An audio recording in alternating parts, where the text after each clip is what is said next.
பாருங்க, அடுத்த ஒரு பிரச்சனையை சந்திச்சேன். அப்பா விபத்துல இறந்து போனார். அம்மா மனநிலை பாதிக்கப்பட்டார்கள். என்னுடைய 1.5 வயசு பையன், என்னுடைய மகன் ஆற்று பக்கத்தில் ஹோல்ஸ், பயங்கரமான சத்தம், வியாதி குணப்படுத்த முடியாத சூழ்நிலை இருந்த என் மகனை இயேசு சுகமாக்கினார். அதையும் பார்த்து நான் இயேசுவை ஏற்றுக்கொள்ளவில்லை. அடுத்த ஒரு சம்பவம், என் மனைவிக்கு ஒரு தீ விபத்து ஏற்பட்டு உடம்பெல்லாம் எரிஞ்சு போச்சுங்க, முகமெல்லாம் எரிஞ்சு போச்சுங்க, மார்பெல்லாம் எரிஞ்சு போச்சுங்க.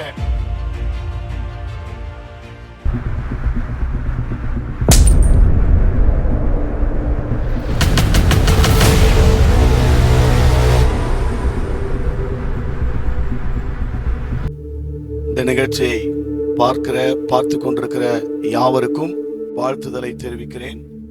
ஆண்டவராகிய இயேசுவின் நாமத்தினாலே உங்களை வாழ்த்துகிறேன். என்னுடைய பெயர் பாலாஜி. நான் பட்டாபுரம் பகுதியிலே பிறந்து வளர்ந்து வாழ்ந்து கொண்டிருக்கிறேன். என்னுடைய அப்பா அம்மாவுக்கு 7 பிள்ளைகள், குடும்பம் மிகவும் பெரியது.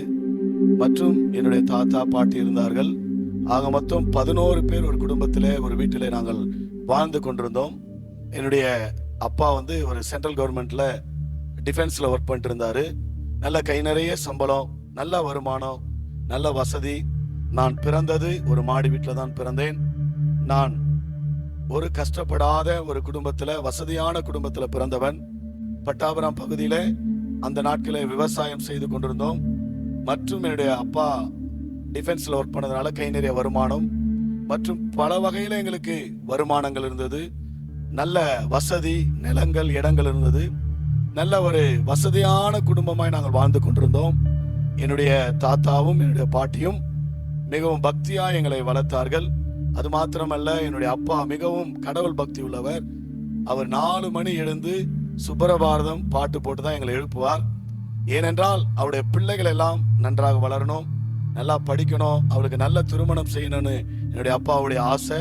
அதனால அவரு ரொம்ப பக்தியில, கடவுள் நம்பிக்கையில இருப்பாரு. காலையில கடவுள் பக்தியோடு எழுந்திருந்து எங்களுக்கெல்லாம் ஒரு நல்ல வழியில நடத்தி கொண்டு வந்தார். அது மாத்திரமல்ல, சனிக்கிழமை தோறும் நாங்கள் ஒரு பொழுது மற்றும் சாப்பிடாம நம்ம அந்த சாமி பூஜை பண்ணுவோம். எங்கள் எல்லாருடைய நெற்றியிலும் என்னுடைய தாத்தா ஒரு சனிக்கிழமையில நாமம் போட்டு 3 மணி வரை நாங்கள் ஒரு பொழுது இருந்து அந்த பூஜையில கலந்து கொள்வோம். சில நேரங்களில் என்னுடைய அப்பா எங்களுக்கு நெற்றியில நாமம் வைத்து அந்த பூஜையில எங்களை வழிநடத்தி வந்தார். இதெல்லாம் எதற்கென்று பார்த்தால், அவருடைய பிள்ளைகளுடைய எதிர்காலங்கள், தன்னுடைய பிள்ளைகள் நன்றாக வாழணும், படிக்கணும், நல்ல ஒரு திருமணம் செய்து வைக்கணும் என்ற ஒரு ஆசையில கடவுள் மேல மிகுந்த ஒரு பக்தி. ஏன்னா நல்ல வசதி இருக்கிறது, பணம் இருக்கிறது, மாடி வீடு இருக்கிறது, விவசாய நிலம் இருக்கிறது, கை நிறைய அரசாங்க வேலையில சென்ட்ரல் கவர்மெண்ட்ல கை நிறைய சம்பளம், இப்படி நல்ல சம்பளம், வருமானம், வசதியான ஒரு குடும்பம் என்பதால என்னுடைய அப்பா கோயில்களுக்கு நிறைய செலவு பண்ணுவாரு. திருப்பதி, திருத்தணி, மாங்காடு, பெரியபாளையம் போவாத கோவில் இல்லை. அத்தனை கோயில்களுக்கும் நிறைய பணம் செலவு செய்வாரு. யாரெல்லாம் திருவிழா நடத்தினா அவளுக்கு பணத்தை அதிகமாய் கொடுப்பாரு. எங்கள் பகுதியில நாங்கள் பெருமாள் கோயில் திருவிழா நடத்துவோம். நான் இங்கே உங்களோடு பேசிக் கொண்டிருக்கிறேன். நான் 11 வருஷம் திருப்பதி கூட நான் நடத்துவேன். அன்றைக்கு சென்னை வால்டாக்ஸ் ரோட்ல இருந்து திருப்பதி வரை அந்த திருப்பதி கூட எடுத்து போவார்கள். இரவு வேலை, அதிகாலை வேலை, இரவெல்லாம் கண்முடித்து அந்த திருப்பதி கூடைய பூஜை செய்து பெருமாள் கோயில் திருவிழா நடத்தி கொண்டு ஒவ்வொரு தெருவாய் பஜனை அடித்து கோவில் திருவிழா பூஜைகளை செய்து வந்த குடும்பம் தான் நாங்கள். 11 வருஷம் திருப்பதி கூட நடத்தி இதே கையினால பூஜை செய்து, நான் போவாத கோவில் அல்ல. என்னுடைய அப்பா, என்னுடைய தாத்தா, என்னுடைய பாட்டி எல்லாமே எங்களை கடவுள் பக்தியில ஒரு வைராகியமா இந்து ஒரு பக்தி வைராகியத்தில் எங்களை வளர்த்தார்கள். அவர்கள் செய்ததெல்லாம் அவருடைய பேர பிள்ளைகள், அவருடைய பிள்ளைகள் எதிர்காலம் நல்லா இருக்கணும். அவர்கள் எங்களை ஒவ்வொரு கோவிலாக அழைத்து கொண்டு போவார்கள், பக்தியாய் வளர்த்தார்கள். சொல்ல போனா என்னுடைய அப்பா பாத்தீங்கன்னா ராவுகளை யமகண்டம் போகாம வெளியே போக மாட்டார். நீங்க 1 லட்சம் ரூபாய் பணம் எடுத்து வந்தாலும் உங்களை வெளியில சேர்ல உட்கார வச்சுட்டு முதல்ல போய் கேலண்டர் பார்ப்பார். ராவுகளை யமகண்டம் பார்த்துதான், நல்ல நேரம் பார்த்துதான், கெட்ட நேரம் பார்த்து எதையும் செய்யக்கூடிய என்னுடைய அப்பா அவ்வளோ ஐதீகமா இருப்பார். வெள்ளிக்கிழமை, சனிக்கிழமை எந்த ஒரு அசைவத்தை நாங்கள் எடுத்துக்கொள்ள மாட்டோம், கறி சாப்பிட மாட்டோம். ஒரு பொழுது இருந்து சனிக்கிழமை நெற்றியில நாமமிட்டு 3 மணி வரையும் நாங்கள் பசியாய் ஒருபோது இருந்து அந்த கடவுளுக்கு நாங்கள் செய்ய வேண்டிய எல்லா ஒரு கடமைகளை செய்வோம். திருப்பதிக்கு போன அந்த நாட்களிலே ஒவ்வொரு அறையில பல மணி நேரம் அடைத்து வைத்து அதன் பிறப்பாக தான் எல்லாரையும் வெளியிடுவாங்க. பல மணி நேரம் அந்த ரூம்ல அடைச்சு வச்சு அந்த ரூம்ல காத்திருந்து அந்த திருப்பதியில போயிட்டு அந்த சாமி தரிசனத்தை பார்த்து நாங்கள் வீட்டுக்கு வருவோம். திருத்தணிக்கு போனா 2 நாள் 3 நாள் அங்கேயே தங்கிருந்து குடும்பமாய் நாங்கள் அந்த முருகன் என்கிற கோவிலுக்கு திருத்தணியில போய் எல்லாரும் நாங்கள் மொட்டை அடித்து பக்தியாய் நாங்கள் திரும்பி வருவோம். ராவகாலம் யமகண்டம் பார்த்துதான் எங்க அப்பா வெளியே போவார். ஏன் சொல்ல போனா பூனை குறுக்குல வந்தா கூட வெளியில போக மாட்டார். அவ்வளோ ஒரு நம்பிக்கையில வாழ்ந்து கொண்டது என்னுடைய அப்பா. ஒரு நாள் ராவகாலம் யமகண்டம் பார்த்து நல்ல நேரம் பார்த்து என்னுடைய அப்பா வெளியே வேலைக்கு சென்று போனார். ஒரு வாகனத்துல கடந்து போன அவர் வாகனத்தை ஓட்டி சென்ற ஒரு பகுதியானது அது ராணுவ பகுதி என்பதனால அங்க எந்த ஒரு டிராபிக் இருக்காது, எந்த ஒரு டிராபிக் நெரிசலும் இருக்காது. ஆனால் பாருங்க, நல்ல நேரம் கெட்ட நேரம் பார்த்து ராவுகால யமகண்டம் பார்த்து நல்ல நேரத்துல புறப்பட்ட என்னுடைய அப்பா அன்றைக்கு ஒரு விபத்துல படுகாயம் அடைந்து அவர் அதே இடத்துல மரித்து போனார். அன்பானவர்களே, நாங்கள் எதிர்பார்க்காத ஒரு சம்பவம் எங்கள் குடும்பத்துல நடந்தது. நாங்கள் வழிபடாத கடவுள் இல்லை, வழிபடாத கோவில்கள் இல்லை. எங்களை முக்கியமா எல்லா கோவில்களுக்கும் அழைத்து செல்கிற என்னுடைய தகப்பனார் மிகவும் பக்தியுள்ளவர், மிகவும் கடவுளுக்கு கோவில்களுக்கு அள்ளி அள்ளி பணம் கொடுத்தவர். நல்ல நேரம் பார்த்துதான் எதையும் செய்வார். சனிக்கிழமை ஒரு பொழுதும் தான் என் குடும்பமே சாப்பிடும். திருப்பதி, திருத்தணி, மாங்காடு, பெரியபாளையம் எல்லாம் கோவிலுக்கு அழைத்து கொண்டு போய் பல லட்சங்களை கொடுத்து அந்த தெய்வங்களுக்கு எல்லாம் என்னுடைய தகப்பனார் செய்ய வேண்டிய எல்லாவற்றையும் செய்வார். இது மாத்திரம் இல்லைங்க, என்னுடைய பாட்டி நெத்தியில இவ்வளவு பேரை பொட்டு வச்சு அவங்க குறி ஆடுவாங்க. அவங்க குறி ஆடினாங்கன்னா அவ்வளவு நேரம் அவர்கள் குறி ஆடுவாங்க. அப்படியெல்லாம் இருந்த குடும்பம். என்னுடைய அப்பா ராவுகால யமகண்டம் பார்த்து நல்ல நேரம் பார்த்து புறப்பட்ட என்னுடைய அப்பா, அவர் பாருங்க, சாகக்கூடாத வயசுல ஒரு விபத்துல அதே இடத்துல அடிபட்டு மரித்து போனார். இந்த செய்தியை கேள்விப்பட்ட நாங்கள் நம்பல. ஏன்னா எங்க அப்பா ஒரு வியாதியும் எந்த ஒரு பலவீனமானவர் அல்ல, அதுவும் சாகக்கூடிய வயசும் இல்லை என்னுடைய அப்பாவுக்கு. அதுவும் பாத்தீங்கன்னா கடவுள் பக்தி மிகவும் அதிகமானவர். 4 மணி 4:30 மணிக்கு இருந்து இந்த கடவுளுக்கு பாட்டை போட்டு அந்த கடவுளை மகிமைப்படுத்தினவர். வேலைக்கு போய் திரும்பி வரலங்க. அழகான என்னுடைய தந்தை, கை நிறைய சம்பாதித்த தந்தை, கடவுள் பக்தியில நிறைந்த இந்த தந்தை போன இடத்துல விபத்துல அதே இடத்துல மரித்து போனார். அந்த செய்தியை கேள்விப்பட்டு என்னுடைய தாய், அழகான தாய், நன்றாக படித்த என் தாய், என்னுடைய தாய் வெளி உலகம் தெரியாமல் என்னுடைய அப்பா வளர்த்தாரு. வீட்டுக்குள்ளே இருப்பாங்க. கணவர் இறந்து போனார். அந்த செய்தி கேட்டு அந்த அதிர்ச்சியிலே மனநிலை பாதிக்கப்பட்டவராய் ஒரு மென்டலா இந்த ஸ்பாட்ல, ஐயோ என்னுடைய தகப்பனார் இறந்த அந்த செய்தியை என்னுடைய அம்மா கேள்விப்பட்டு மனநிலை பாதிக்கப்பட்டார்.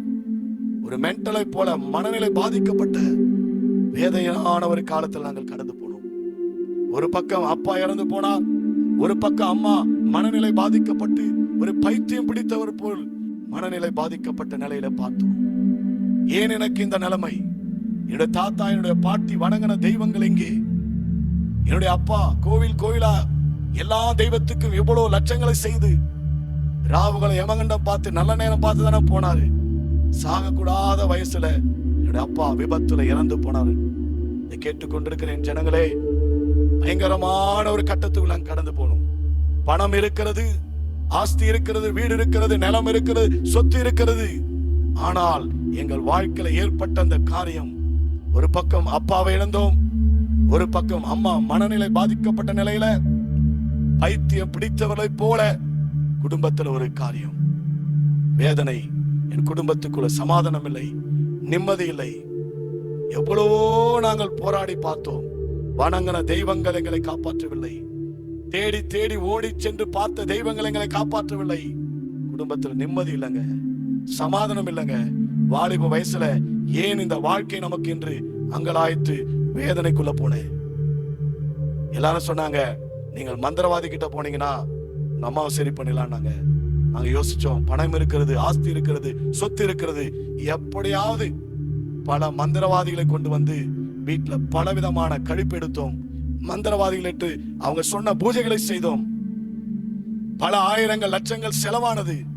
ஆனால் என்னுடைய அம்மா குணமாகல, என் குடும்பத்துல நிம்மதி வரல, சமாதானம் வரல. மேலும் மேலும் குடும்பத்துல பயங்கரமான கஷ்டங்கள். இருந்த சொத்து, பணம், இடமெல்லாம் விற்று பயங்கரமான கஷ்டத்துக்குள்ள வந்துட்டோம். நான் அப்போது கோவில் திருவிழா நடத்தி கொண்டு வந்தேன். எவ்வளவு பேர் சொல்லுவாங்க, இயேசு நல்ல தெய்வம், இயேசு அற்புதம் செய்வார், இயேசு சமாதானம் தருவார், ஏன் அந்த இயேசுவை நீங்க ஏற்றுக்கொள்ள கூடாதுன்னா சொல்றவங்க எல்லாம் சண்டை போடுவேன்.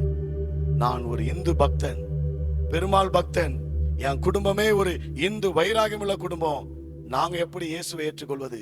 எந்த இயேசு தெய்வம்? அவர் வெளிநாட்டு கடவுள், அவரெல்லாம் தெய்வம் இல்லை என்று இதே வாயினால இயேசுவை தவறாய் பேசினேன். இயேசுவெல்லாம் தெய்வம் இல்லை என்று சொன்னேன். கிறிஸ்தவங்களை பார்த்தா சண்டை போடுவேன், கிறிஸ்தவங்களை பார்த்தா நான் கேலி பண்ணுவேன், பாஸ்டர்களை பார்த்தா அடிக்க போவேன், சண்டை போடுவேன். எனக்குள்ள ஒரு பக்தி, இந்து பக்தி வைராகியம் இருந்தது. ஆனால் குடும்பத்துல நிம்மதி இல்லைங்க, குடும்பத்துல சமாதானம் இல்லை. பலவிதமான பணங்கள், லட்சங்கள், மந்திரவாதி, கோவில், ஹாஸ்பிட்டல் என்று எவ்வளவு பணம் செலவழிந்து குடும்பத்தில் இருந்த எல்லா விதமான நன்மைகளும் எங்களை விட்டு போனது. வேற வழி இல்லாம என்னுடைய அண்ணனுக்கு திருமணம் ஆச்சு, அக்காவுக்கு திருமணம் ஆச்சு, எனக்கு திருமணம் ஆச்சு. திருமணம் ஆன போது எனக்கு 2 பிள்ளைங்க அப்ப இருந்தாங்க. முதல்ல ஒரு பெண் பிள்ளை, 2வது பையன். பையனுக்கு 1.5 வயசு இருக்கும்போது, 1 வயசு 1.5 வயசு இருக்கும். அந்த நேரத்துல என்னுடைய பையனுக்கு இந்த இடத்துல ஹோல்ஸ் மாதிரி இருக்கும். அந்த குழந்தை படுத்துட்டு இருப்பான். குக்கர்ல எப்படி விசில் வருமோ அந்த மாதிரி விசில் சத்தம் பயங்கரமா வரும். நைட்டெல்லாம் சத்தம் கேட்கும். அக்கம் பக்கம் வந்து கேட்பாங்க, என்னங்க உங்க வீட்டுல குக்கர் சத்தம் கேட்டுது, நைட்டெல்லாம் சத்தமா இருக்குது. நாங்க அப்படியே கஷ்டப்பட்டு வெளியில சொல்ல மாட்டோம். என்னுடைய 1.5 வயசு பையன், சின்ன குழந்தை, அவனுக்கு இந்த ஆற்று பக்கத்துல ஒரு ஹோல்ஸ், அதே சந்து மாதிரி இருக்கும், இந்த ஹோல்ஸ் மாதிரி இருக்கும். அவன் நைட்டு படுத்தானா ஒரே குக்கர் விசில் மாதிரி பயங்கரமான சத்தம் கேட்கும். இன்னொரு பயங்கரமான ஒரு பிரச்சனையை சந்திச்சேன். பலவிதமான டாக்டர் கிட்ட போனேன், எவ்வளோ இடத்துல டாக்டர் கிட்ட போனேன், யாராலுமே செய்ய முடியலங்க. இயேசுவுக்கு விரோதமா இருந்தேன். இயேசுவை எனக்கு பிடிக்காது, இயேசுவெல்லாம் தெய்வம் இல்லை என்று சொன்னேன். என் வீட்டுக்கு வந்து சபையாராய் ஒரு சபையில வந்து ஜெபித்தார்கள். ஆனாலும் என் பிள்ளைக்காக அநேகர் வந்து ஜெபித்தார்கள். பாருங்க, எத்தனையோ டாக்டர், எத்தனையோ ஹாஸ்பிட்டல்ல போனோம், என் பையனுக்கு சரியாகல. ஆனால் கிறிஸ்தவர்கள் வந்து சபையிலிருந்து வந்து ஜெபித்தார்கள். என் மகனுக்கு அந்த வியாதியிலிருந்து, இந்த இருதயத்துல பக்கத்து அந்த ஓல்ஸ், அந்த சத்தம், இரவெல்லாம் தூங்கினார் சத்தம், அது அப்படி நின்று போயிடுச்சு. எவ்வளவு பேர் அற்புதம் பாத்தீங்களா? பலவிதமான டாக்டர் ஹாஸ்பிட்டல் போனா அங்கெல்லாம் சரியாகல. ஆனா கிறிஸ்தவர்கள் வந்து ஏசப்பாவுடைய பிள்ளைங்க ஊழியர் செய்கிற ஜெபம் பண்ணாங்க, என் பையனுக்கு சரியாயிடுச்சு. எவ்வளவு பேர் அற்புதம் பாத்தீங்களா? ஆனா இந்த அற்புதத்தை பார்த்து நான் இயேசுவை முழுசா ஏத்துக்கல.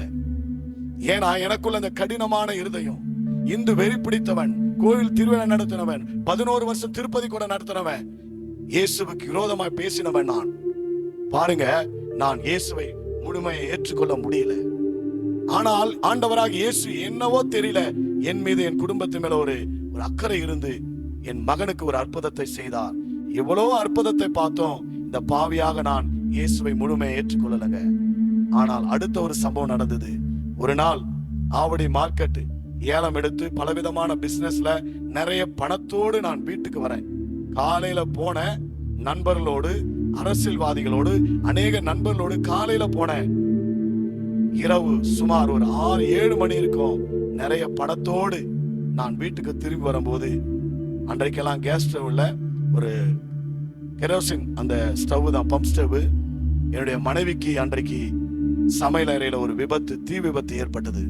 அந்த தீ விபத்துல என் மனைவியுடைய புடவை உடம்பெல்லாம் எரிஞ்சு போய், முகமெல்லாம் எரிஞ்சு போச்சு, உடம்பெல்லாம் எரிஞ்சு போச்சு, மார்பெல்லாம் எரிஞ்சு போச்சு. பாருங்க, அடுத்த ஒரு பிரச்சனையை சந்திச்சேன். அப்பா விபத்துல இறந்து போனார், அம்மா மனநிலை பாதிக்கப்பட்டார்கள்.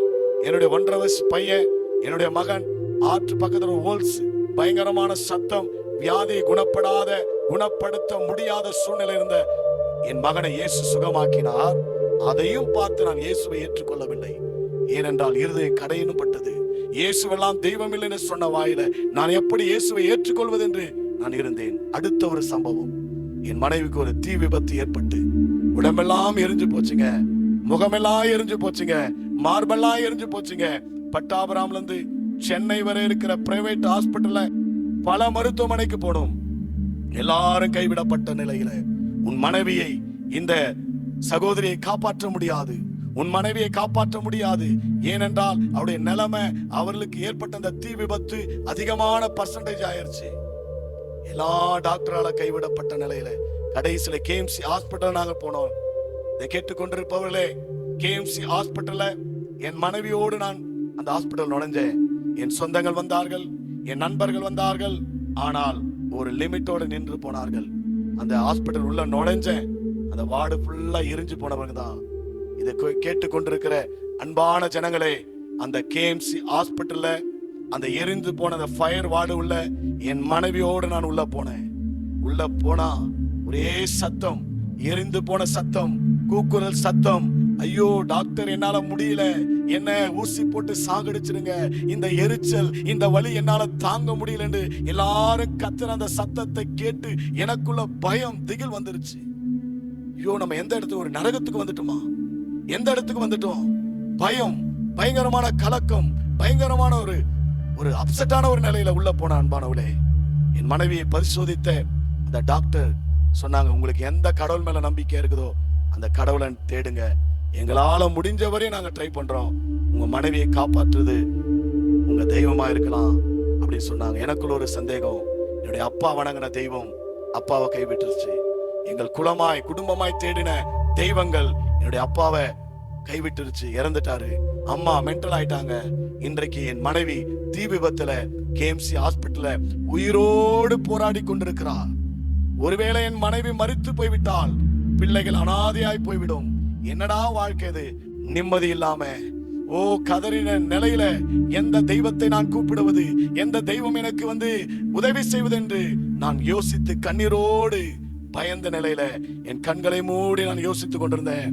அப்பொழுதுதாங்க என் இருதயத்துக்குள்ள ஒரு எண்ணம், எவ்வளவு பேர் இயேசு பத்தி சொல்லிருக்கிறாங்க, எங்க பார்த்தாலும் வால் போஸ்ட்ல நீ பார்த்திருக்கிற, இயேசு அற்புதம் செய்வார், இயேசு மரித்தவனை உயிரோடு எழுப்புவார். அந்த இயேசுவை ஏன் நான் கூப்பிடக்கூடாது? ஆனா கல்லான இருதயமானது, விக்கிர ஆராதனையில் இருந்த நான், திருப்பதி கூட 11 வருஷம் நடத்தினவன் நான், இதே கையில பூஜை பண்ணினவன் நான், இயேசுவெல்லாம் தெய்வம் இல்லை என்று சொன்னினவன் நான். இயேசுவை ஏற்றுக்கொள்ள, ஆண்டவராக இயேசுவை ஏற்றுக்கொள்ள என் மனசு முடியலங்க, கல்லான இருதயம். ஆனால் என் மனைவி உயிருக்கு போராடி கொண்டிருக்கிறாள். என் மனைவி மரித்து போனால் அடுத்தது என் பிள்ளைகள் அனாதை ஆயிடுவாங்க, என் வாழ்க்கை வீணாயிடும், குடும்பமே அழிஞ்சிடும். வேற வழி இல்லாம அன்றைக்கு நான் கேஎம்சி ஹாஸ்பிட்டல்ல என் மனைவி உயிரை காப்பாற்ற, என் குடும்பம் காப்பாற்ற, என் பிள்ளைகள் அனாதையாய் போய்விடக் கூடாது என்று எந்த இயேசுவை தெய்வம் இல்லை என்று சொன்னேனோ, எந்த இயேசு வெளிநாட்டு கடவுள் என்று சொன்னனோ, இயேசுவெல்லாம் தெய்வம் இல்லை என்று வெறிப்பிடித்தவனை போல பேசின நான், அன்றைக்கு கேஎம்சி ஹாஸ்பிட்டல்ல இயேசுவின் பாதமாய் நினைத்து அந்த ஹாஸ்பிட்டல்ல என் மனைவி பெட் பக்கத்துல முழங்கால் படிட்டு சரண்டரானுங்க. எனக்கு ஜெபம் பண்ண தெரியாது, ஒரே ஒரு வார்த்தை தான் கூப்பிட்டேன், இயேசுவே இந்த பாவியாக என்னை மன்னித்து என் மனைவிக்கு உயிர் பிச்சை தாரும் தெய்வமே. கதறினேன் அன்பானவர்களே, பாவியாகி நான் இயேசுவை நோக்கி கூப்பிட்டேன், இயேசுவே என் மனைவிக்கு உயிர் பிச்சை தாரும், என் பிள்ளைகள் அனாதையாய் போய்விடக் கூடாது, நாங்கள் வணங்கின தெய்வம் எல்லாம் எங்களை கைவிட்டு விட்டது. இன்றைக்கு என்னுடைய மனைவி உயிரோடு உயிருக்கு போராடி கொண்டிருக்கிறாள், இயேசுவே என் மனைவிக்கு உயிர் பிச்சை தாரும் என்று கண்ணீரோடு அழுதங்க. இன்றைக்கு வசனம் தெரிகிறது, ஆனால் அன்றைக்கு எனக்கு வசனம் தெரியாது. வேதம் சொல்லுகிறது, ஆபத்து காலத்துல என்னை நோக்கி கூப்பிடு, நான் உன்னை விடுவிப்பேன், நீ என்னை மகிமைப்படுத்துவா என்ற வசனத்தை இன்றைக்கு நான் உணர்ந்தவனாய் உங்களிடத்துல பேசுகிறேன். சமாதானம் இல்லாமல், நிம்மதி இல்லாமல், ஆபத்துல, படுகுடியில, உளையான சேற்றுல, பாவத்துல வாழ்ந்த என்னை, இயேசு தெய்வம் இல்லை என்று இயேசுவுக்கு விரோதமாய் பேசின என்னை அந்த கேஎம்சி ஹாஸ்பிட்டல் இயேசு அவருடைய அன்பு, அவருடைய இரக்கம் என்னை தேடி வந்தது. அன்பானவர்களே, என்னையும் என் மனைவியும் இயேசப்பா மன்னித்து பாவியாக என் மேல் கிருபையாக இறங்கினார். வேதம் சொல்லுகிறது, பாவிகளை ரட்சிக்கவே கிறிஸ்து இயேசு இந்த உலகத்தில் வந்தார், நீதிமான்களை அல்ல பாவிகளை ரட்சிக்க கிறிஸ்து இயேசு வந்தார் என்ற வசனம் அன்றைக்கு கேஎம்சி ஹாஸ்பிட்டல்ல உயிருக்கு போராடி கொண்டிருந்த என் மனைவிக்கும் எனக்கும் இயேசப்பா கிருபை செய்தார், உதவி செய்தார். பாவி என்று என்னை தள்ளவில்லை, இயேசுவுக்கு விரோதமாய் பேசினேன் என்று நினைத்து பார்த்து என் ஜெபத்தை தள்ளவில்லை. கண்ணீரோடு விதைத்தோம். இயேசு எங்களை அன்பாய் நேசித்து, டாக்டரால் கைவிடப்பட்டோம், உலகத்தால் கைவிடப்பட்டோம், நாங்கள் வணங்கின தெய்வத்தால் கைவிடப்பட்டோம், அநேகரால் கைவிடப்பட்டு எல்லாவற்றையும் இழந்து சமாதானம் இல்லாமல் நிம்மதி இல்லாமல் வாழ்ந்த எங்கள் வாழ்க்கையில இயேசு அன்றைக்கு எங்களுக்கு ஒளியாய் வந்தார், இரட்சகராய் வந்தார், எங்கள் மீட்பராய் வந்தார். எங்களை வாழ வைக்க தெய்வமாய் இயேசு வந்து என்னையும் என் மனைவி இன்றைக்கு 3 பிள்ளைகளோடு, ஏன் என் தாயார் மனநிலை சுகம் பெற்று என் தாயாரோடு குடும்பத்தோடு நாங்கள் சமாதானத்தோடு வாழ்ந்து கொண்டிருக்கிறோம். இதை கேட்டுக் கொண்டிருக்கிற அன்பானவர்களே, பணம் நிம்மதியை தராது, பணம் சமாதானத்தை தராது, அந்தஸ்தும் ஜாதியும் பணமும் நம்முடைய வாழ்க்கை மாற்றாது. ஆனால் உண்மையுள்ள ஆண்டவராக இயேசு கிறிஸ்து, உனக்காக எனக்காக மரித்த இயேசு கிறிஸ்து, பாவிகளுக்காக ரத்தம் சிந்தின இயேசு கிறிஸ்து, நமக்காக ரத்தம் சிந்தி மரித்து 3ஆம் நாள் உயிரோடு இருந்த இயேசு கிறிஸ்து ஒரு மனிதனை மாற்ற முடியும், ஒரு வாழ்க்கையை மாற்ற முடியும், இழந்து போனதை திரும்பவும் பெற்று தர முடியும். சமாதானம் இல்லாத, நிம்மதி இல்லாம உயிருக்கு போராடி இருந்த எங்கள் வாழ்க்கையை இயேசு கிறிஸ்து எல்லாவற்றிலும் எங்களை காப்பாற்றினார், சமாதானத்தோடு வாழ வைத்திருக்கிறார். ஏனென்றால் வேதம் சொல்லுது, உலகம் கொடுக்க முடியாத சமாதானத்தை எங்களுக்கு ஆண்டவர் இயேசு கொடுத்திருக்கிறார். உலகம் கொடுக்க முடியாத சமாதானம், பணம் கொடுக்க முடியாத சமாதானம், யாராலும் கொடுக்க முடியாத சமாதானத்தை, ரட்சிப்பை, ஆசீர்வாதத்தை இயேசு கொடுத்திருக்கிறார். இன்றைக்கு என்னோட பிறந்தவர்கள், என் குடும்பத்தார் எல்லாம் ரட்சிக்கப்பட்டு நிம்மதி இல்லாத, சமாதானம் இல்லாம இருந்த, கண்ணீரோடு இருந்த எங்கள் வாழ்க்கையை இன்றைக்கு இயேசு கிறிஸ்து சமாதானத்துக்குள்ள ஆசீர்வாதமாய் நடத்துகிறார். அந்த ஆண்டவராகி இயேசு உங்கள் வாழ்க்கையில் அற்புதம் செய்யணுங்க. ஆண்டவராகி இயேசு யாரையும் புறம்பே தள்ளுவதில்லை. என்னிடத்தில் வருகிற ஒருவரை நான் புறம்பே தள்ளுவதில்லை என்று இயேசு அழைக்கிறார். என்னை வாழ வைத்த இயேசு கிறிஸ்து, என்னை மன்னித்த இயேசு கிறிஸ்து, என் குடும்பத்தையே வாழ வைத்த இயேசு கிறிஸ்து உங்களையும் வாழ வைப்பார். இயேசுவின் நாமத்தில் உங்களை அன்பாய் நான் வேண்டிக் கொள்கிறேன். கர்த்தர் உங்களை ஆசீர்வதிப்பாராக. இப்போது பாலாஜா இருந்த நான் இன்றைக்கு இயேசுவின் பாலாஜாக இயேசப்பாவுக்காக ஊழியம் செய்துகிறேன். ஏனென்றால் ஆண்டவராக இயேசு செய்த ஏராளமான சாட்சிகள் சொல்வதற்கு நேரம் பற்றாது. இயேசப்பா எங்களை ஆசீர்வதித்திருக்கிறார், உங்களையும் ஆசீர்வதிப்பாராக. ஆமென். Praise the Lord. கர்த்தர் நல்லவர். கர்த்தருடைய நாமத்திற்கு கோடி ஸ்தோத்திரங்கள் உண்டாயிருப்பதாக. இந்த சகோதரனுடைய சாட்சி உங்கள் அனைவருக்கும் மிகவும் பயனுள்ளதாக இருந்திருக்கும் என்று நான் நம்புகிறேன். கர்த்தர் உங்களை ஆசீர்வதிப்பாராக. தொடர்ந்து இப்படிப்பட்ட சாட்சிகளை நீங்கள் கேட்பதற்கு ஜெகவானிசி சேனலை சப்ஸ்கிரைப் செய்து எங்கள் ஊழியத்தோடு கூட நீங்கள் இணைந்திருங்கள். கர்த்தர் உங்களை ஆசீர்வதிப்பாராக. தொடர்ந்து இப்படிப்பட்ட அநேக சாட்சிகளை நீங்கள் கேட்பதற்கு அது உங்களுக்கு உதவியாக இருக்கும். God bless you. God bless you.